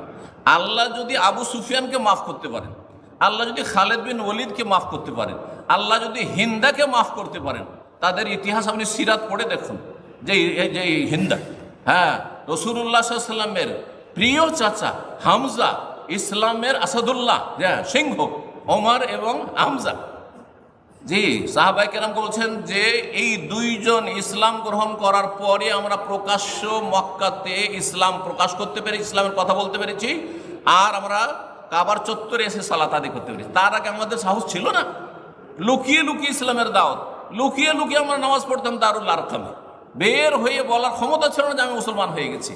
কিন্তু যখন 2 আসাদুল্লাহ, 2 আল্লাহর সিংহ ইসলাম গ্রহণ করলেন, এক হচ্ছেন হামজা ইবনে আব্দুল মুত্তালিব, রাসূলুল্লাহ চাচা, আর এক হচ্ছেন ওমর ইবনে খাত্তাব রাদিয়াল্লাহু তাআলা আনহুমা। তো এই আপনার হামজা রাসূলুল্লাহ সাল্লাল্লাহু আলাইহি ওয়াসাল্লাম প্রিয় চাচা কিভাবে শহীদ করেছিল, এর পিছনে নেতৃত্ব কাদের ছিল, এখানে বড় অপরাধ কাদের ছিল, এতে হিন্দার বড় অপরাধ, তারপর আবু সুফিয়ানের নেতৃত্ব, খালেদ বিন ওয়ালিদ প্রধান সেনাপতি, আর তাদেরকেও আল্লাহ তওবা নসিব করেছেন, কলমা পড়ার তৌফিক দিয়েছেন। কত দয়ালু আরহামুর রহিম আল্লাহ রাব্বুল আলামিন, চিন্তা করুন তো দেখি। আল্লাহ যদি এত বড় বড় অপরাধ করেও নবী সাল্লাল্লাহু আলাইহি ওয়াসাল্লামের বিরুদ্ধে তারা লড়াই করছে, এমন ময়দানে লড়াই করছে যেখানে নবী সাল্লাল্লাহু আলাইহি ওয়াসাল্লামের দাঁত মোবারক শহীদ হলো, মাথা মোবারক জখম হইল, রাসূলুল্লাহ সাল্লাল্লাহু আলাইহি ওয়াসাল্লামের উপর এত জুলম অত্যাচার করলো, তাদের কেউ যদি আল্লাহ মাফ করে হেদায়েত নসিব করেন, কলমা পড়ার তৌফিক দান করেন, তো আমি আপনি যারা কিছু ভালো কাজও করে আসছি আর মেলা গুনাহও করছি, আল্লাহকে মাফ করবেন না? হ্যাঁ, আল্লাহ বলছেন ওয়াখারুনা খালাতু আমালান সলিহান, কিছু লোকের এমন আছে যারা কিছু ভালো কাজও করে, ওয়া আখারা সাইয়্যান, আর কিছু মন্দ কাজ গুনাহ করে, আসাল্লাহু আইয়াতুবা আলাইহিম, আল্লাহর কাছে আশা করা যায় যে আল্লাহ তাদের তওবা কবুল করবেন, আইয়াফু আনহুম, আল্লাহ তাদেরকে মাফ করে দেবেন। তাহলে গুনাহগারদের ক্ষেত্রে মুসলিম সমাজের এটি আমাদের পজিটিভ আশা যে আল্লাহ আমাদেরকে অবশ্যই মাফ করবেন, কিন্তু মাফ চাওয়ার জন্য ফিরে আসতে হবে আল্লাহর দিকে, যার নাম হচ্ছে তওবা। আল্লাহ ফিরে আসার তৌফিক দান করেন। রমজান মাসের সিয়ামে আগামী জীবনে যেন কোনো ঘাটতি না, একটি রোজা ছাড়বেন না। যারা এই প্রবাসে এসে দুনিয়ার তুচ্ছ রোজগার করতে গিয়ে, এই আমি চাকরি করতে গিয়ে ভাই রোজা রাখতে পারি না, ডিউটি করতে গিয়ে রোজা রাখতে পারি না, এসব অজুহাত করবেন না। রবের কাছে ফেসে যাবেন, সেখানে জাহান্নামে জ্বলতে হবে এই কারণে। সুতরাং রমজান মাসের ফরজ রোজা অবশ্যই রাখবেন। আরে ডিউটিতে পয়সা কেটে নিক, বেতন কেটে নিক, যদি ডিউটি কম করার সম্ভব হয় কম করবেন, আর না হলে চলে যাক পয়সা, এই সময়টা কিছুটা ছুটি নিয়ে নেন, অথবা যা কম বেতন পেলাম, কম রোজগার করলাম, কিন্তু আমি এই মাসটা আমি পুরোপুরি ইবাদত বন্দেগীতে লাগিয়ে আমি জান্নাত লাভ করব, এই মন মানসিকতা তৈরি করতে হবে। আল্লাহ রাব্বুল আলামিন যেন তৌফিক দান করেন। রমজান মাসের গুরুত্বপূর্ণ একটি ইবাদত, যদিও সেটি সুন্নাত, সেটি হচ্ছে তারাবির হেফাজত করা। তারাবি পড়বেন, তারাবি ছাড়বেন না। অনেকে মাসলা জেনে গেছে তারাবি ফরজ নাই, ঠিক আছে ফরজ নাই, কিন্তু ফজিলতটা তো অনেক। যেমন রমজানের রোজা রাখলে অতীতের সব গুনাহ মাফ হয় বলেছেন রাসূলুল্লাহ, তেমনি রমজানের তারাবি পড়লেও অতীতের গুনাহ মাফ হয়, একই রকম কিন্তু ফলাফল। মান সামা রমজানা ঈমানান ওয়া ইহতিসাবান গফিরা লাহু মা তাকাদ্দামা মিন যামবিহি ওয়া মান কামা রমজানা ঈমানান ওয়া ইহতিসাবান গফিরা লাহু মা তাকাদ্দামা মিন যামবিহি। ওই রকমই কদরের রাত সম্পর্কে ওমান কামা লাইলাতুল কদরি ঈমানান ওয়া ইহতিসাবান গফিরা লাহু মা তাকাদ্দামা, তিনটি ফজিলত, সেম ফজিলত। যেই ব্যক্তি রমজানের রোজা রাখে তার অতীতের গুনাহ আল্লাহ মাফ করবেন, যেই ব্যক্তি তারাবি পড়লো সেই ব্যক্তির আল্লাহর অতীতের গুনাহ মাফ করবেন, যেই ব্যক্তি কদরের রাতে জাগলো, মানে 5টি রাতে জাগতে হবে বেজোর রাতে, শুধু ওই 27-এ জাগলে হবে না, যে সুবিধাবাদী হইলে হবে না। তাহলে গফিরা লাহু মা তাকাদ্দামা, যে অতীতের গুনাহ আল্লাহ মাফ করবেন, কিন্তু সাগীরা গুনাহ মাফ হবে, কাবিরার জন্য তওবা শর্ত, এর সাথে তওবাকে যোগ করতে হবে যে আল্লাহ আমি তওবা করছি, আর কোনোদিন নামাজ ছাড়বো না, এর আগে ছেড়েছি আর ছাড়বো না। আল্লাহ তওবা করছি আমি জাকাত দিইনি, এখন থেকে আমি নিয়মিত জাকাত দেব। আল্লাহ তওবা করছি আর কখন আমি রমজান মাসে রোজা ছাড়বো না। আল্লাহ আমি তওবা করছি আমি পর্দা করতাম না, বোনারকে বলছি মায়েরাকে বলছি এখন থেকে আমি পর্দা করব। তওবা করে ফিরে আসেন, আল্লাহ সব মাফ করে দেবেন যা হয়েছে। আল্লাহ রাব্বুল আলামিন যেন আমাদের রহম করেন, আমাদের গুনাহ খাতা আল্লাহ রাব্বুল আলামিন যেন মাফ করেন, নেক আমলের আল্লাহ রাব্বুল আলামিন তৌফিক দান করেন। এইরকমই যারা প্রবাসে আছেন বিশেষ করে তাদের অধিকাংশের জাকাত ফরজে আছে। কিন্তু জাকাত সম্পর্কে অনেকের ভুল ধারণা যে টাকা পয়সার নেশাব স্বর্ণে, গোল্ডে, যার ফলে কয়েক লাখ টাকা হইলে তখন নেশাব, এই ভুল ধারণার কারণে অনেকে জাকাত দেন না। অথচ টাকা পয়সার নেশাব হচ্ছে চাঁদি, রূপা, স্বর্ণ নয়। কারণ পৃথিবীতে কাগজের নোট আসার আগে সারা বিশ্বে রূপার টাকাই ছিল, স্বর্ণের টাকা ছিল না। যার ফলে আর তাতে গরিবের বেশি উপকারিতা রয়েছে। এই দুটো কারণে টাকার নেশাব, কারেন্সির নেশাব, যে কোনো দেশের টাকা হোক না কেন, পয়সা হোক না, আপনার কাছে আছে, ব্যাংক ব্যালেন্স আছে, আপনার কাছে জমা আছে, যেখানেই থাক না কেন, দেশে বিদেশে সবগুলি মিলিয়ে, বিভিন্ন দেশের টাকা আছে, সবগুলি মিলিয়ে বছরে একবার জাকাত দিতে হবে। নেশাব কত জানেন? জি, এই গত বছরের হিসাব এবারে চাঁদির 200 দিরহাম চাঁদিতে 52.5 ভরি যে হয়, 52.5 ভরি আপনার রূপার দাম আপনি জেনে নেন মার্কেটে গিয়ে চাঁদির দাম। আর না হলে আমরা হিসাব করে 1800 1850 রিয়াল ছিল, তার মানে এখন 2000-এর বেশি হবে না, 2000 রিয়াল, মাত্র 200 হ্যাঁ, বাহরাইনে 200 দিরহাম মাত্র।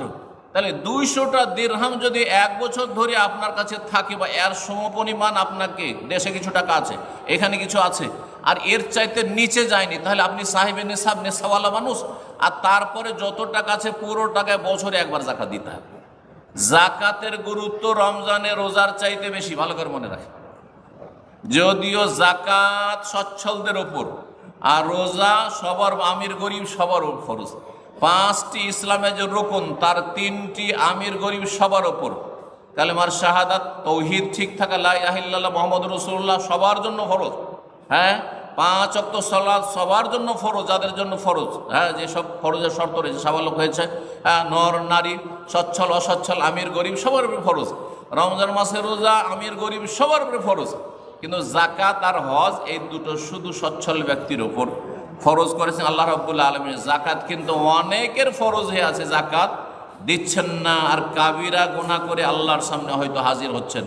কত বছর হয়তো জাকাত দেননি, তওবা করে ফিরে আসুন, ভুল ধারণা দূর করুন এবং জাকাতের মাসলা মাসাইল জানুন। কারণ অধিকাংশ লোকেরা রমজান মাসে জাকাত যেহেতু আদায় করছেন, সুতরাং জাকাতের মাসলা মাসাইল জাকাত আদায় করার আগে শিখা ফরজ। রমজান মাস আসার আগে রমজানের বিধিবিধান মাসলা মাসাইল সম্পর্কে জানা ফরজ। যারা রমজান মাসের মাসলা মাসাইল মেলা কিছু জানছেন না, তারা রমজান মাসের মাসলা মাসাইল শিখুন। যেমন একটি লোক নামাজ পড়বে, সাবালক হয়েছে আপনার ছেলে, এখন সাবালক হতে যাচ্ছে 15 বছর। কেন 7 বছরের ট্রেনিং করতে বলা হয়েছে? 7 বছর থেকে একটু করে নামাজ শেখা শুরু করলো।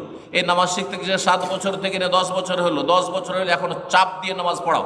আর তারপরও ফরজ হয়নি, কিন্তু সাবালক হয়নি। ছেলে 10 বছরের সাবালক হয় না, 14 বছর 15 বছরের সাবালক হয়।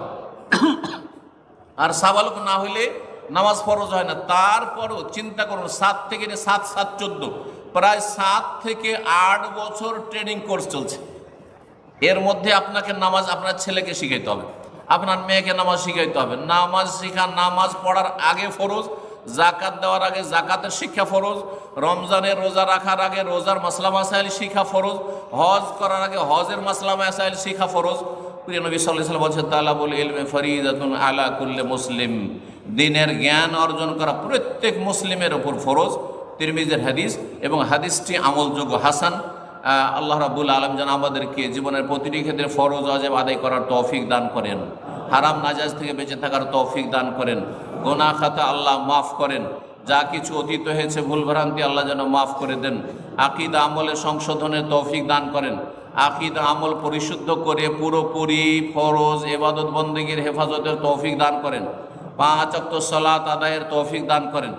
আজকাল অধিকাংশ মুসলিমরা 5 ওয়াক্ত নামাজ পড়ছেন না, যার নামাজ নষ্ট, সব কিছুই নষ্ট। ওমর রাদিয়াল্লাহু তাআলা আনহু বলছেন, ইন্না আহাম্মা উমুরিকুমুস সালাতু, শুনে রাখো ভালো করে, যখন সেনাবাহিনীকে পাঠাইতেন, বর্ডার এলাকায় তিনি পাঠাইতেন, মুজাহিদিনদেরকে বলতেন যে তোমাদের সবচাইতে গুরুত্বপূর্ণ কাজ দেশ বিজয় করা নয়, হ্যাঁ, ভূমি বাড়ানো নয়, দেশের সম্প্রসারণ নয়, বরং তোমাদের সবচেয়ে গুরুত্বপূর্ণ কাজ হচ্ছে আসসালাহ, সালাহ, নামাজ। ফামান দাইয়াহা, কেউ যদি নামাজকে নষ্ট করে দেয়, ফাহু আলেমা সেওয়াহা আদিয়াও, তাহলে নামাজ ছাড়া যত আমল রয়েছে সেগুলিকে আরও বেশি নষ্ট করবে। এই জন্য দেখেন, অনেক বেনামাজি আছে জাকাত দিচ্ছে, অনেক বেনামাজি রোজা রাখছে, অনেক বেনামাজি হজ উমরা করছে, অনেক বেনামাজি দান সাদকা করছে, করছে না করছে না? অনেক বেনামাজি জনকল্যাণমূলক কাজ করছে, অনেক বেনামাজি মেলা ভালো কাজ করছে, মানুষের উপকার করছে। কিন্তু নামাজি ব্যক্তি যদি হয়ে যায় তাহলে অন্য কোনো হক নষ্ট সাধারণত করবে, আর যদি করে তো অবশ্যই ধিক্কার দেবে আর তওবা নসিব হবে, ফিরে আসবে। নামাজি লোক 5 ওয়াক্ত হেফাজতের সাথে গুরুত্বের সাথে নামাজ পড়ে আর অহরহ গুনাহ করতে থাকবে, এটা হয় না। ইন্না সালাতা তানহা আনিল ফাহশাই ওয়াল মুনকার, নিশ্চয় সালাত মানুষকে অন্যায় আর অশ্লীলতা থেকে বিরত রাখে। ট্রেনিং কোর্স, এই নামাজের মধ্যে যখন নামাজ পড়বেন, একদিনে হয়তো গুনাহ শেষ হবে না, কিন্তু আস্তে আস্তে গুনাহ কমে আসবে, পাপ কমে আসে, কমতে কমতে নিজেকে ধিক্কার দেবেন যে আমি 5 ওয়াক্ত নামাজ পড়ছি, আল্লাহকে ডাকছি, সেজদা করছি, আল্লাহর কাছে মাপ চাইছি, আবার গুনার সাথেও জড়িত। এটা কেমন? আমার জীবনটাই বিপরীত জীবন কেন? দেখবেন যে ধীরে ধীরে ধীরে ধীরে সংশোধন হয়ে আসবে। তো সংশোধনের উপায় হচ্ছে 5 ওয়াক্ত সালাতের হেফাজত করা। 5 ওয়াক্ত সালাতের হেফাজতে তৌফিক দান করেন। মনে রাখবেন, যদি জান্নাতে যেতে চান, রাসূলুল্লাহ সাল্লাল্লাহু আলাইহি ওয়াসাল্লাম বলছেন, আল্লাহর কসম করে বলছে, যার হাতে আমার প্রাণ রয়েছে, লা ইয়াদখুলাল জান্নাতা ইল্লা নাফসুন মুসলিমাতুন, মুমিন মুসলিম ছাড়া জান্নাতে যাবে না। আর মুমিন মুসলিম সেই ব্যক্তি যার তৌহিদের সাথে সাথে 5 ওয়াক্ত নামাজ ঠিক আছে। যার 5 ওয়াক্ত নামাজ ফরজ ঠিক নেই, সেই ব্যক্তি মুমিন মুসলিম নয়। এটাই ঠিক, এটি সাহাবায়ে কেরামদের এজমা, সাহাবায়ে কেরামদের যুগে কোনো ইখতিলাফ ছিল না। আপনি হাদিস পড়ে দেখুন, তিরমিজির হাদিস, হাদিস সহিহ, কানু লা ইয়ারাউনা শাইআম মিনাল আমালি তারকুহু কুফরুন গায়রা সালাহ। সাহাবায়ে কেরামগণ কোন আমল ছেড়ে দেওয়াকে কুফরি বলতেন না, একমাত্র সালাত ছাড়া। নামাজ না পড়লে মনে করতেন যে সে কাফের হয়ে গেছে, রোজা না ছাড়লে ফাসেক বলতেন, রোজা ছেড়ে দিলে ফাসেক বলতেন।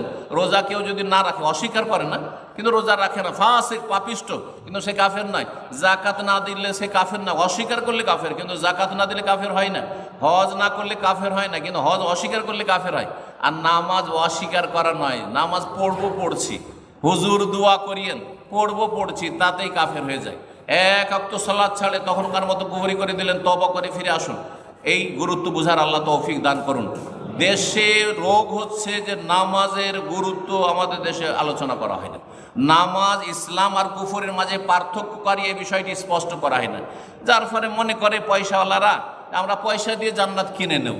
নামাজ না পড়লে কি হবে, আমার অন্তরটা সাফ আছে। নামাজ না পড়লে কি হবে, আমি মানুষের অনেক দরদি।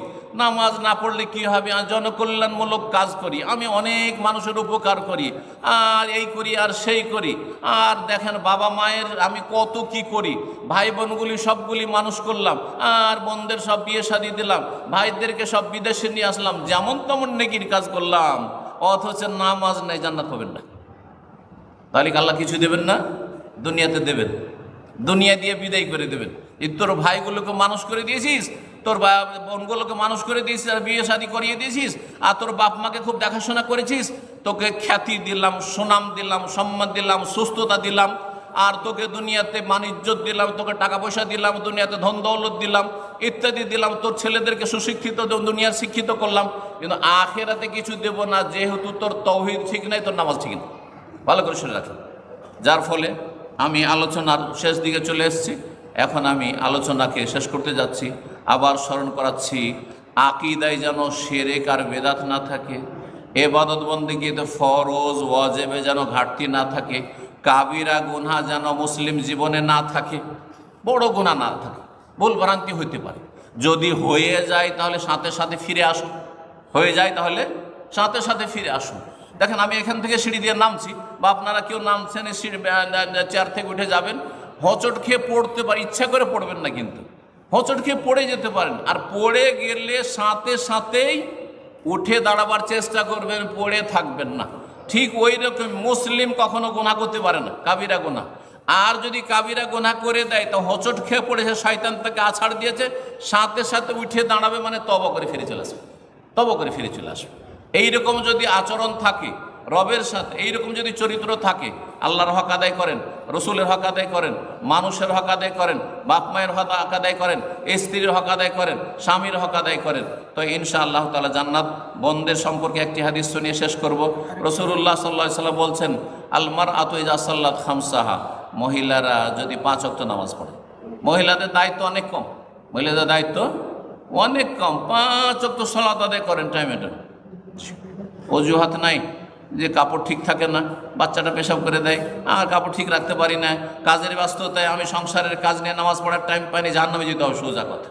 ইজা সাল্লাত খামসা, 5 ওয়াক্ত যদি নামাজ পড়ে, ওয়াসামাত শাহরাহা, রমজান মাসে যদি রোজা রাখে, রমজান মাসে সিয়াম পালন করুন। জি, কাজা থাকলে কাজাগুলি তাড়াতাড়ি করে নেন, আর বেশি সময় নেই। আর কি, আহসানাত ফারজাহা, লজ্জা স্থানের হেফাজত করে, সতীত্বকে বহাল রাখে। পুরুষদেরকে সচ্চরিত্রের অধিকারী হইতে হবে, যেমন মহিলাদেরকে সতী হইতে হবে।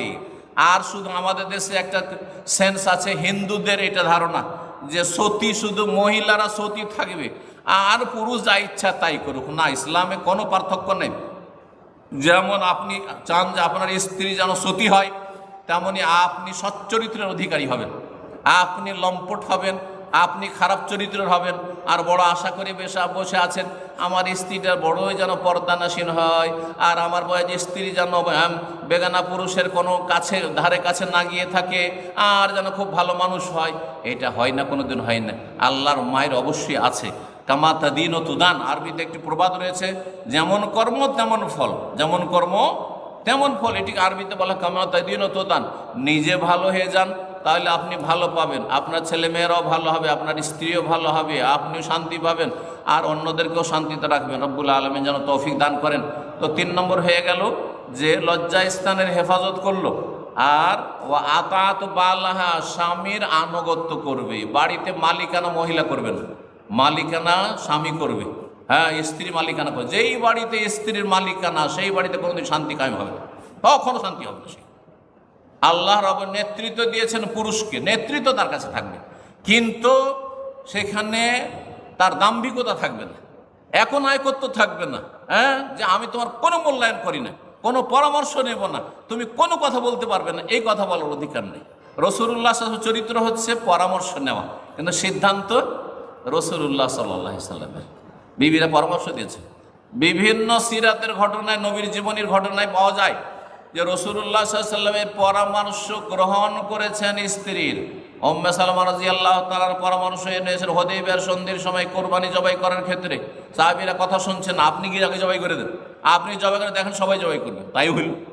এইভাবে স্ত্রীর পরামর্শ নেন, কথার মূল্যায়ন করেন, কিন্তু নেতৃত্ব তার হাতে তুলে দিয়েন না। হ্যাঁ, আর মহিলাদেরকে বলবো যে আপনার নিজেরা নেতৃত্ব দিয়ে যে বিপদে পড়বেন না, দুনিয়াতে বিপদে পড়বেন আর আখেরাতে বিপদে পড়বেন, আর আপনি অশান্তি সৃষ্টি করবেন। আল্লাহর তৌফিক দান করেন। এখানে আরেকটি কথা বলবো, সেটা হচ্ছে যে আজকালকার পুরুষরা অধিকাংশই কর্মব্যস্ততার কারণে স্ত্রীদেরকে সময় দিতে চায় না।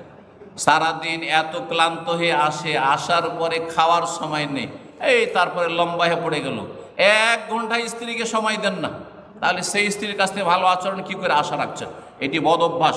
এই ফিতনার যুগে, সোশ্যাল মিডিয়ার যুগে, ফোনের যুগে, আর এই রুজি রোজগারের জন্য মরিয়া হয়ে ছোটার যুগে, এই ফিতনা, বহুমুখী ফিতনার যুগে স্ত্রীকে অধিকাংশ পুরুষরা হক দিচ্ছেন না।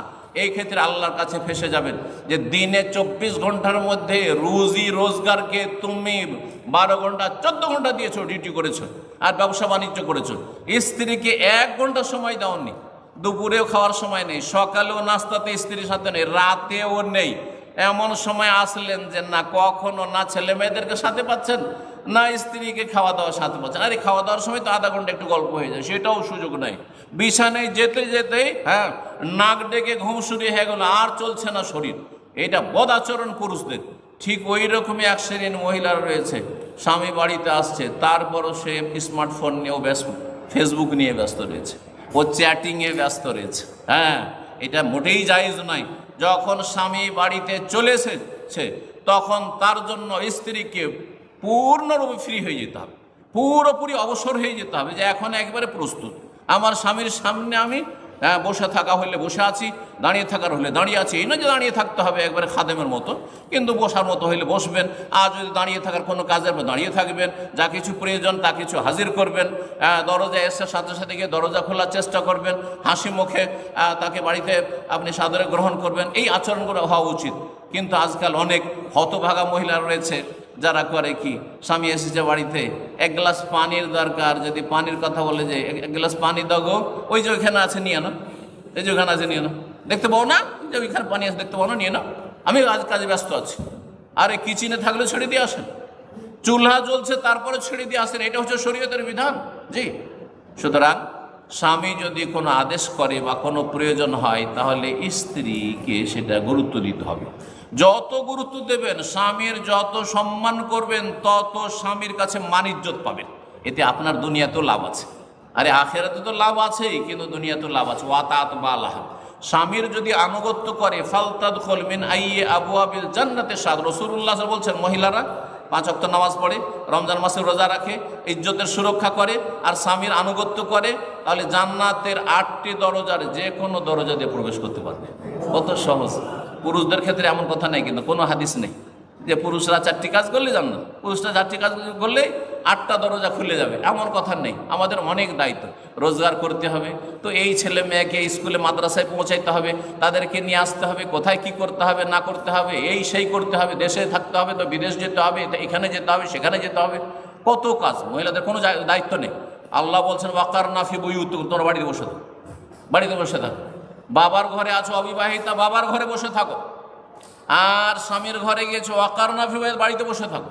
তোমাকে বাড়িতে তোমার স্বামী তোমার ভরণ পোষণের ব্যবস্থা দেবে, তোমার খরচ খরচা এনে দেবে, সেটা তোমার স্বামীর দায়িত্ব, তোমার বাবার দায়িত্ব। বাবার নেই, স্বামীর নেই, ভাইয়ের দায়িত্ব। আল্লাহ রাব্বুল এই দায়িত্বগুলি বুঝার সকলকে তৌফিক দান করেন এবং আপন আপন জায়গায় নিজের দায়িত্বগুলি পালনের যেন তৌফিক দান করেন। আল্লাহ আমাদের ভুল ত্রুটি যেন মাফ করেন। রমজান মাসে আল্লাহ রাব্বুল আমাদেরকে যেন কবুল করেন জান্নাতি হিসাবে, জাহান্নামের আযাব থেকে রক্ষা করেন। আল্লাহ রাব্বুল তার আগে যে সব ইবাদত বন্দেগী রয়েছে সুন্নত নফল, সেগুলি বেশি বেশি করার তৌফিক দান করেন। শাবান মাসের সুন্নত নফল সিয়ামে অংশ নেওয়ার তৌফিক দান করেন। রব্বুল আলামিন আমাদের গুনার বোঝাকে হালকা করে মুক্ত হওয়ার, পরিষ্কার পরিচ্ছন্ন হওয়ার তৌফিক দান করেন। আল্লাহ রব্বুল আলমীর কাছে দোয়া করি আল্লাহ আমাদেরকে 5 ওয়াক্ত নামাজি হিসাবে কবুল করেন। ইব্রাহিম আলাইহিস সালাম যদি দোয়া করেন, রব্বে জাআলনি মুকিমাস সালাতি ওয়া মিন যুররিয়াতি, হে রব আমাকে আমার ছেলেদেরকে নামাজি বানিয়ে দাও। আপনাকে দোয়া করতে হবে না, আমাকে দোয়া করতে হবে না, আমরা দোয়া করি। আমি আলেম শেখ, আবার রব্বে আমাকে নামাজি বানিয়ে দাও, কেন দোয়া করবো আমি? অথচ ইব্রাহিম খলিলুল্লাহ দোয়া করছে। সহি আকীদার হইলে আল্লাহ আমাকে শিরক থেকে বাঁচিয়ে রাখে, এই দোয়া করতেই চান না আপনার। অথচ ইব্রাহিম আলাইহিস সালাম দোয়া করছেন, ওয়াজনুবনি ওয়া বানিয়া আন না'বুদাল আসনাম, আল্লাহ আমাকে আর আমার ছেলেদেরকে মূর্তি পূজা থেকে, শিরক থেকে বাঁচিয়ে রাখে। কয়জন আছেন আরব দেশে এসে সহি আকীদা পেয়ে গেছেন, বা দেশ থেকে সহি আকীদায় ছিলেন, মাজারে যেতেন না, কখনো শিরক বিদআত করতেন না, জীবনও দোয়া করেন আল্লাহ আমাকে নামাজি বানিয়ে দাও, আমার ছেলে মেয়েদেরকে নামাজি বানিয়ে দাও, আমার আগামী প্রজন্মকে নামাজি বানিয়ে রাখো, আর আল্লাহ আমাকে শিরক বিদআত মুক্ত রাখো, আমার ছেলে মেয়েদেরকে আগামী প্রজন্মকে শিরক বিদআত মুক্ত রাখো। এই সুন্নতি দোয়াগুলো কোথায়? এগুলি আম্বিয়ার সুন্নাত, ইব্রাহিম আলাইহিস সালামের সুন্নাত। ইব্রাহিম আলাইহিস সালাম আমাদের জন্য উত্তম আদর্শ, আল্লাহ কোরআনে কারিমে বলেছেন। রাসূলুল্লাহ সাল্লাল্লাহু আলাইহি ওয়াসাল্লামের পরে আল্লাহ রাব্বুল আলামিন যেন আমাদেরকে 5 ওয়াক্ত নামাজি হওয়ার তৌফিক দান করেন, শিরক বিদআত থেকে যেন বাঁচিয়ে রাখেন। আল্লাহ রাব্বুল আলামিন গুনাহ খাতা যেন আমাদের মাফ করে দেন। কথা লম্বা না করে এখানে শেষ করছি। আপনাদের সুস্বাস্থ্য কামনা করি, সার্বিক কল্যাণ কামনা করি, বালা মুসিবত থেকে আল্লাহ হেফাজতে রাখেন। যারা অসুস্থ রয়েছেন তাদেরকে সুস্থ করে দেন, যারা বিপদগ্রস্ত রয়েছেন তাদেরকে বিপদ মুক্ত করে দেন, যারা বিভিন্ন পেরেশানিতে রয়েছেন আল্লাহ পেরেশানি যারা দূর করে দেন, যারা আর্থিক সংকট রয়েছেন তাদের রুজিতে আল্লাহ বরকত দান করেন। যে কোনো রকমের বিপদ আপদ বালা মুসিবত সংকট রয়েছে আল্লাহ যেন দূর করে দেন, এবং আল্লাহ রাব্বুল যেন আমাদেরকে ইন্না মাল উসরি ইউসরা, কঠিনের পরে সহজ যেন করে দেন। রাতের পরে যেমন দিন হয়, দ্রুত দিন হয়ে যায়, ঠিক তেমনি আমাদের বালা মুসিবত যেন দূর করে দেন। আল্লাহুম্মা শফি মারদানা মারদাল মুসলিমিন, আল্লাহুম্মা শফি মারদানা মারদাল মুসলিমিন, আল্লাহুম্মা শফি মারদানা মারদাল মুসলিমিন। আল্লাহ আমাদের অসুস্থদেরকে ভালো করে দাও, আমাদেরকে ভালো রাখো, এবং আমাদের মুসলিম সমাজ যারা অসুস্থ রয়েছে, পীড়িত রয়েছে, পেরেশানিতে রয়েছে, আল্লাহ তাদের পেরেশানি আর রোগ মুক্ত করো তাদেরকে। ওয়া সাল্লাল্লাহু সাল্লাম আলা নবিয়িনা মুহাম্মদ ওয়া আলা আলিহি ওয়া সাহবিহি আজমাইন।